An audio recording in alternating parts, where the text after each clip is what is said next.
오늘 읽은 잠언 31장은 르무엘 왕이 어머니를 추억하는 내용을 담고 있습니다. 학자에 따라서는 르무엘을 솔로몬 왕과 동일 인물로 보기도 하지만 북아라비아에 있는 마사라는 나라의 왕이라고 보는 학자들도 적지 않습니다. 그러나 이 르무엘이 누구든 간에 하나님을 경외하고 효성이 지극했던 인물이라는 사실에는 모든 학자가 동의합니다. 오늘 보면 1절을 한번 보실까요? 르무엘 왕이 말씀한 바 곧 그의 어머니가 그를 훈계한 잠언이라. 르무엘 왕이 이 잠언을 기록할 당시 어머니는 이미 돌아가신 뒤였습니다. 그러나 르무엘은 어머니의 훈계와 본을 고스란히 마음에 간직하고 살았습니다. 말을 바꾸면 그 어머니는 돌아가신 게 아니라 여전히 이 르무엘의 마음 속에 살고 계셨던 것입니다.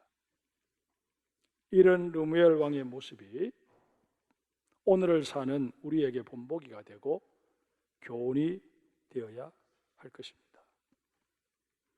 르무엘 왕은 어머니와 관련해서 4가지를 추억해 냅니다. 그 첫 번째가 어머니가 생전에 자신에게 하셨던 훈계들입니다. 본문 2절부터 9절까지 그 내용이 소개되어 있습니다. 현대인의 성경으로 제가 다시 읽어드리겠습니다. 내 아들아, 내 태에서 난 아들아, 내가 서약으로 얻은 내 아들아, 너는 내 정력을 여자들에게 소모하지 말아라. 왕들이 그것 때문에 망한다.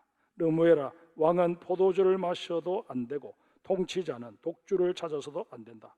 왕이 술을 마시게 되면 법을 잊어버리고 고난당하는 사람들의 인권을 짓밟기 쉽다. 독주는 다 죽게 된 사람에게, 포도주는 고민하는 사람에게 주어라. 그러면 그들은 그것을 마시고 그들의 가난과 고통을 잊게 될 것이다. 너는 자기 스스로 말할 수 없는 사람들을 대변해주고 불행한 사람들의 진리를 옹호해주며 입을 열어 공정한 재판을 하고 가난하고 고통당하는 사람들의 억울한 문제를 해결해 주어라. 르무엘은 어머니를 추억하면서 자신이 왕으로서 어떻게 처신하며 어떻게 나라를 다스리며 살아야 하는지 그 기준을 늘 제시해 주셨던 어머니를 기억해 낸 것입니다. 르무엘을 기억하는 어머니는 아주 엄하시고 자상하신 분이셨습니다. 우리에게도 나름대로 추억하는 부모님의 모습이 있을 것입니다. 저희 아버지는 참 온화한 분이셨습니다. 기관지가 좋지 않으셔서 늘 기침을 많이 하셨기에 어머니께서는 기침이 나실 때마다 드시라고 늘 아버지 방에 사탕을 준비해 두셨습니다.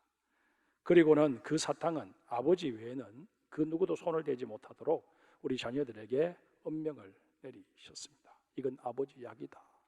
그렇게 말씀을 하셨습니다. 그런데도 어린 저희들은 그 사탕이 왜 그리 먹고 싶은지, 그러면 아버지가 몰래 손짓을 해서 저를 부릅니다. 그리고는 방으로 불러들여서 방문을 잠그고는 제 손에 사탕을 한두 알 쥐어 주시곤 하셨습니다. 별것 아닌 것이었지만 저는 아버지와의 관계 속에서는 많은 추억을 가지고 있지 못하기 때문에 그렇게 제 손에 사탕을 쥐어주시며 웃으시던 그 아버지의 모습을 지금도 기억하고 있습니다. 저희 어머니는 반대로 아주 강한 분이셨습니다. 교회에서 철야를 밥 먹듯 하셨던 기도꾼이셨습니다. 아버지를 위해, 저희 10남매를 위해 기도하시느라 집에서 편히 주무신 적이 별로 없으셨습니다.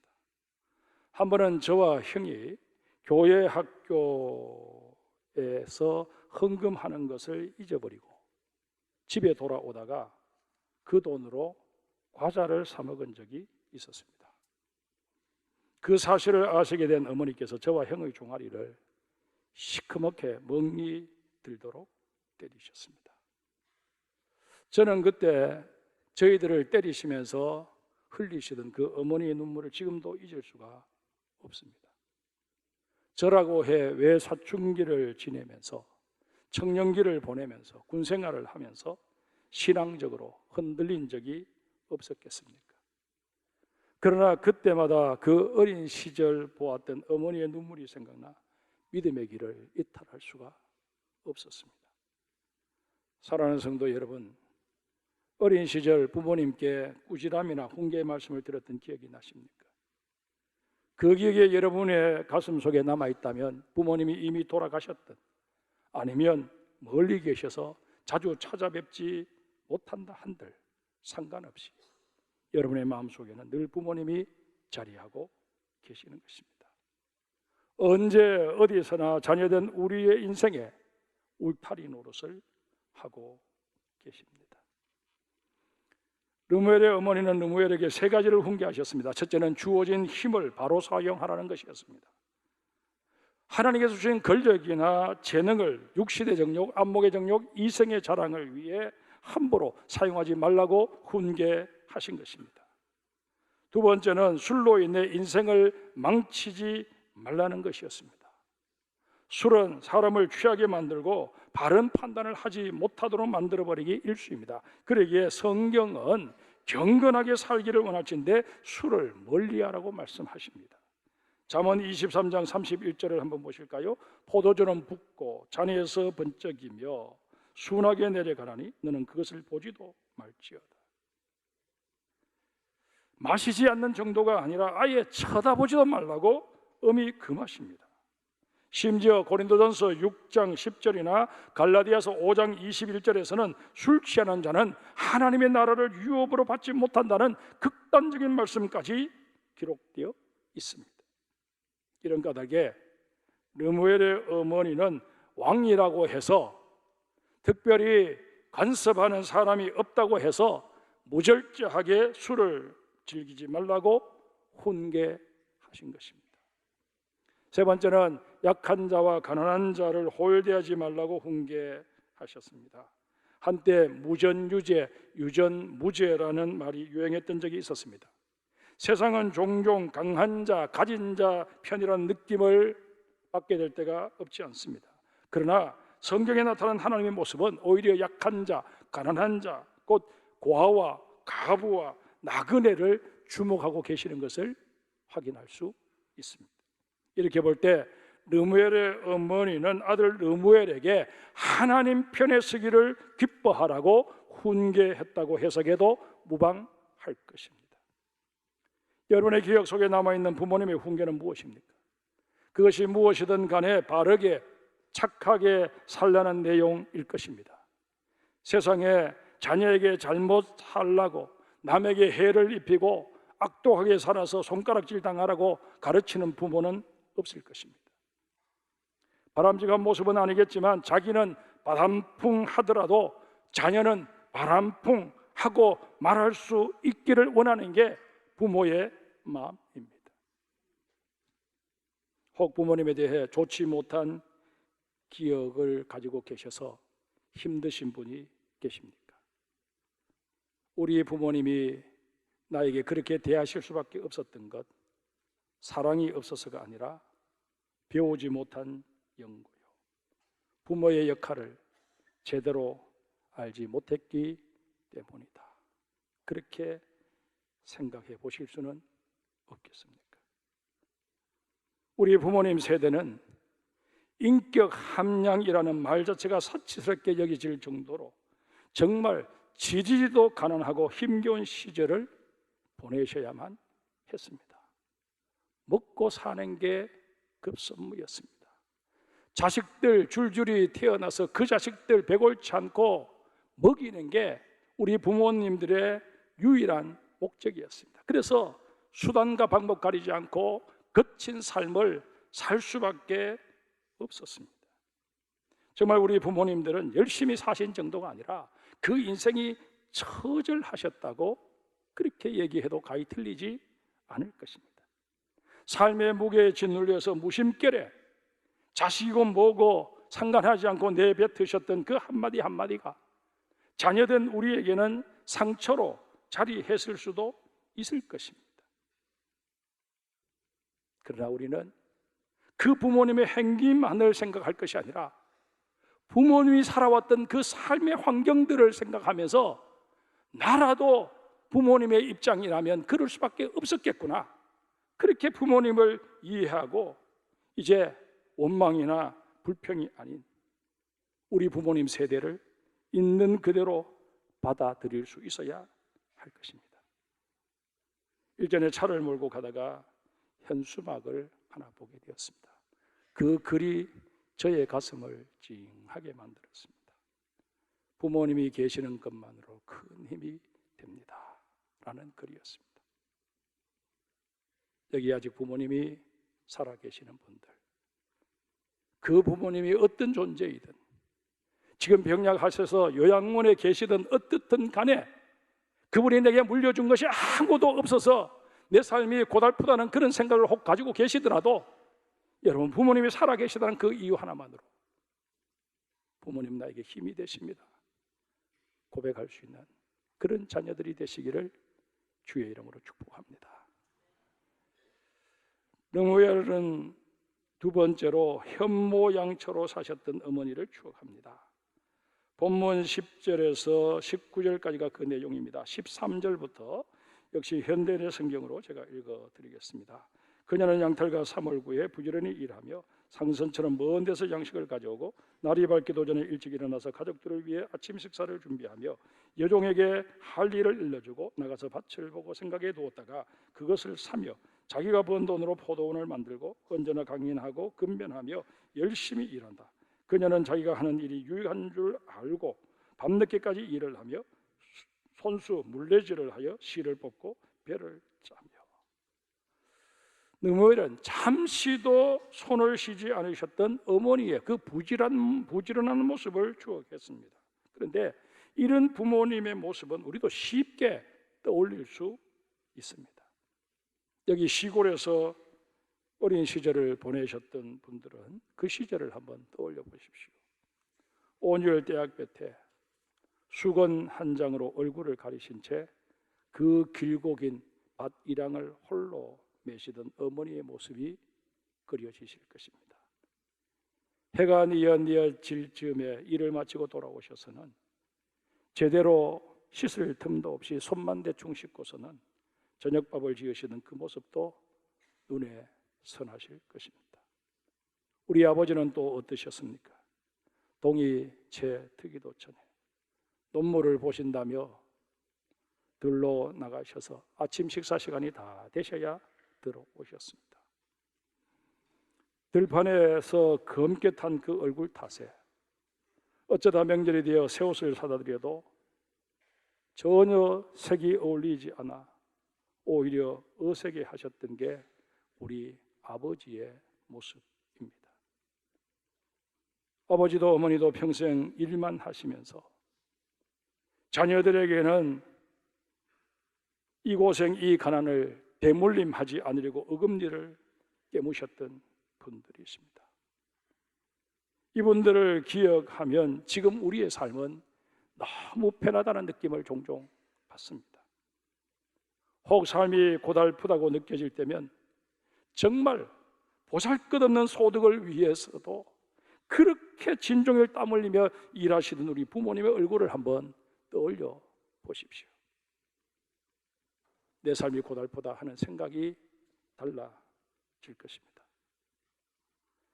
그런데 나라 전체가 가난했던 시절에 태어나 많이 배우지 못하신 탓에 육체 노동을 운명처럼 여기며 살아오셨던 우리 부모님과의 관계에서 자식된 우리들이 정말 조심해야 할 일이 하나 있습니다. 바로 은연중에 우리 부모님을 무시하는 말투입니다.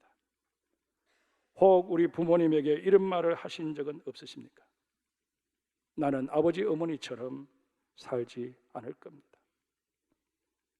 아버지 어머니가 제게 해준 게 뭐가 있는데요? 내 친구 부모님은 안 그래요. 아버지 어머니는 상관하지 마세요. 내 인생 내가 알아서 할 거예요.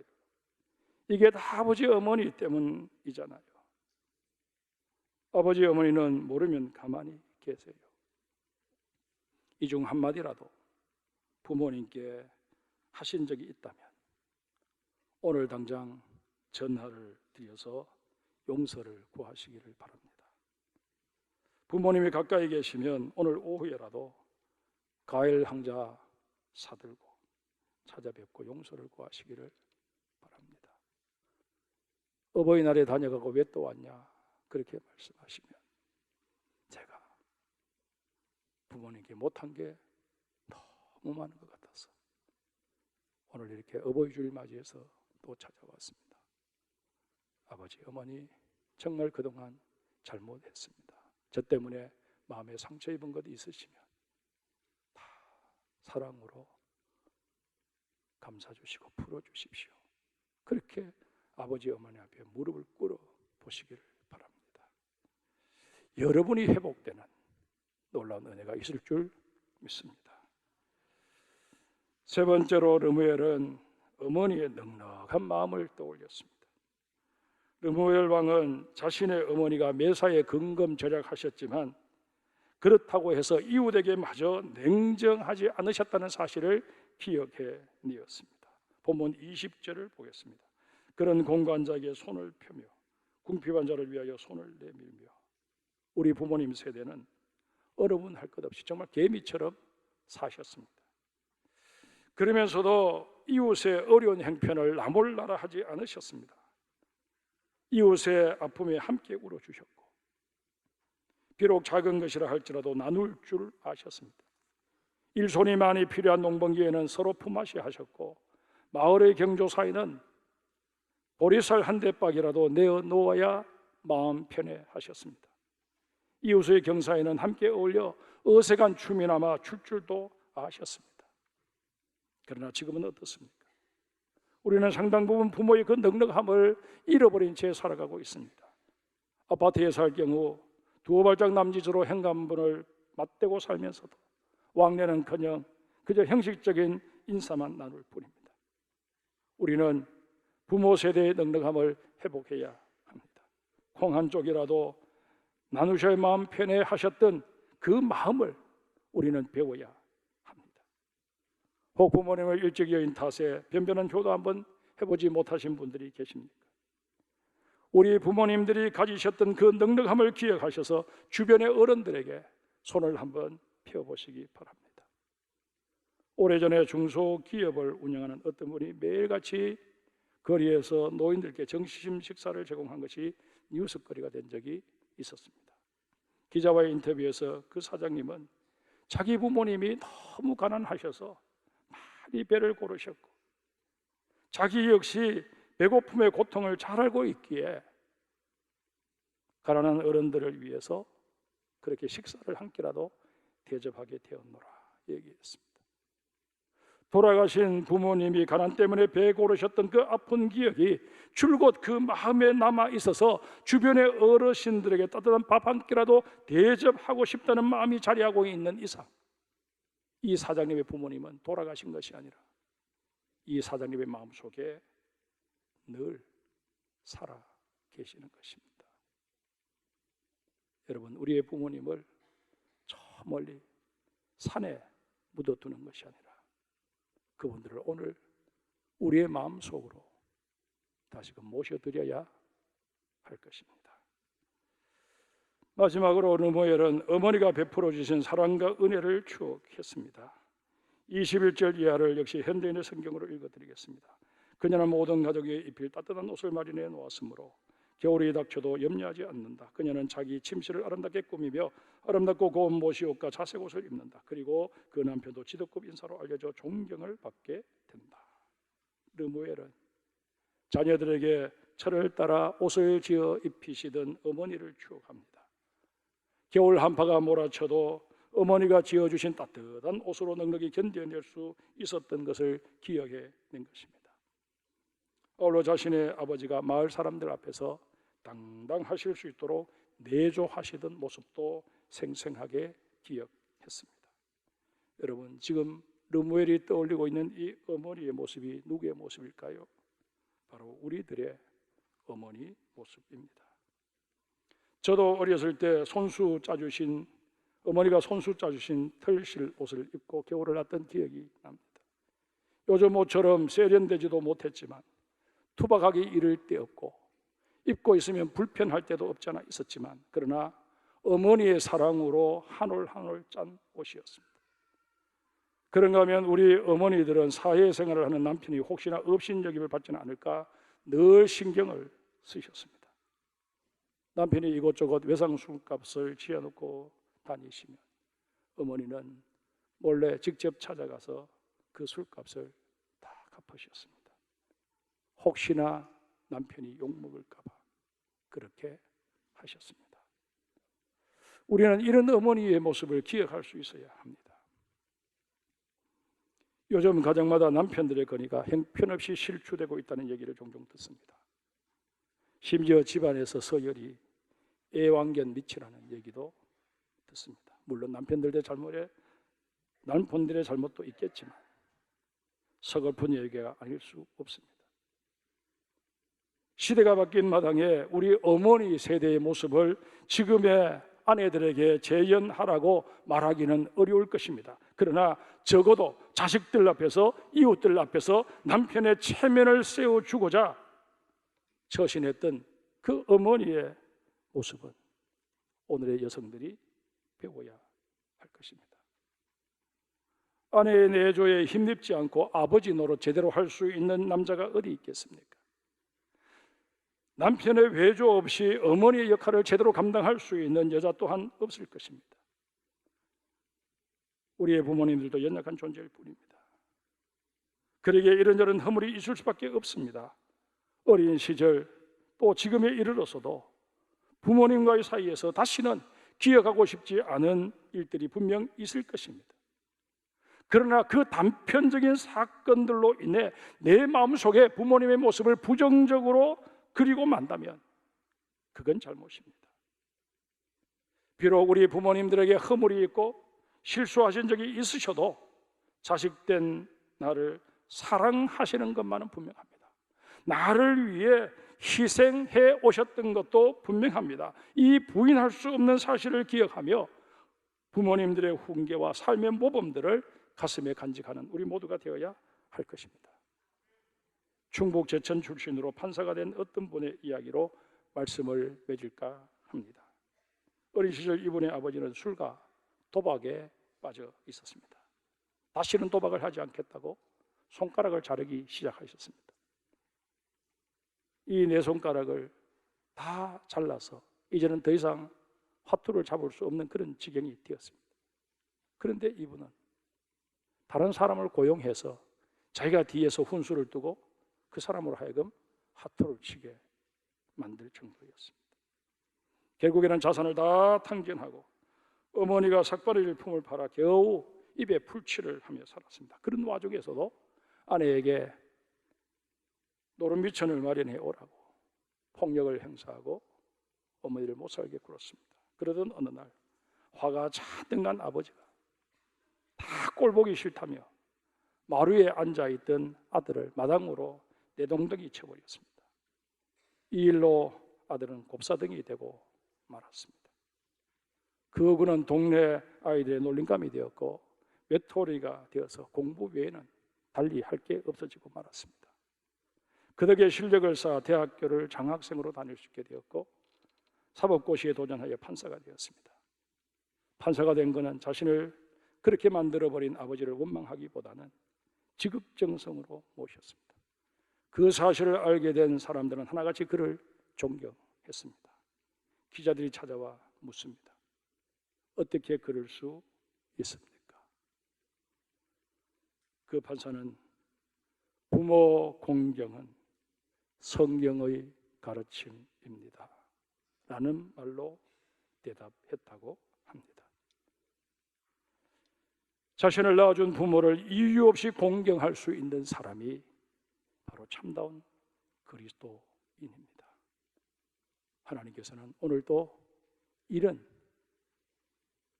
효자를, 효녀를, 효부를 찾고 계십니다. 주님, 제가 그 한 사람이 되고 싶습니다. 고백하는 우리 장성의 모든 성도들 되시기를 주의 이름으로 축복합니다.